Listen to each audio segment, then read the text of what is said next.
Your boss just told you to touch base about a project. Your coworker says you need to circle back on an idea. And your manager says you're in the weeds on this task. But what do any of these actually mean?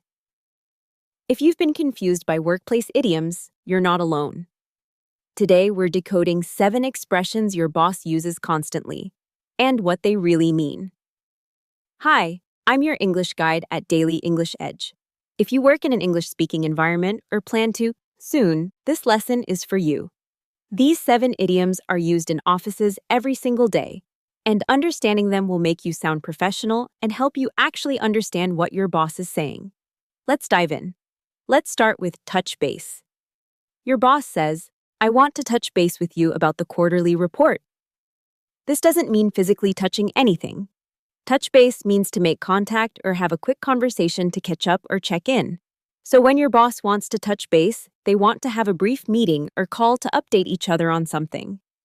Example, can we touch base on Friday about your progress? This just means, can we talk quickly about how you're doing? It's a very common workplace expression. Next is circle back. You're in a meeting and someone says, let's circle back to that point later. They don't mean physically moving in circles. Circle back means to return to a topic or idea that you discussed before, or to deal with something at a later time. Your manager might say, I'm focused on the product launch right now, but let's circle back to your budget request next month. This just means they'll discuss it again later. It's a polite way to say, we'll come back to this topic when we have time. Now, in the weeds. Your boss might say, we're getting in the weeds here, during a big picture conversation. You're not actually surrounded by plants. Being in the weeds means you're focusing too much on small, detailed, unimportant details instead of looking at the bigger picture. When someone says you're in the weeds, they're saying, stop worrying about tiny details. Let's focus on what's really important. Example, I know you care about that small error, but don't get in the weeds. The main goal is to finish the project on time. It's a quick way to refocus the conversation. Here's an idiom that's everywhere in business. Low-hanging fruit. Imagine an apple tree. The fruit that's easy to reach and pick is the low-hanging fruit. In the workplace, low-hanging fruit refers to tasks or goals that are easy to achieve and give quick results. Your manager might say, let's focus on low-hanging fruit first. Things we can complete this week easily. It means start with the easy wins before tackling the harder challenges. What's the low-hanging fruit we can tackle immediately means what simple task can we complete first. It's a very popular expression in business planning. This one is simple but super important. On the same page.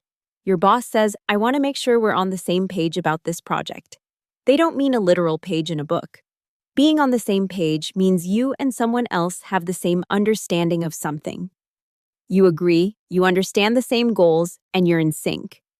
If your team isn't on the same page, it means you have different ideas about what needs to happen. Example. Before we start, let's make sure we're on the same page about the deadline. This means let's confirm we agree about when this is due. It's essential for teamwork. You'll hear this one in strategy meetings. Move the needle. Your executive says, "Buon, this initiative will really move the needle for our company." Think of a needle on a gauge. It moves when something makes progress or creates real change.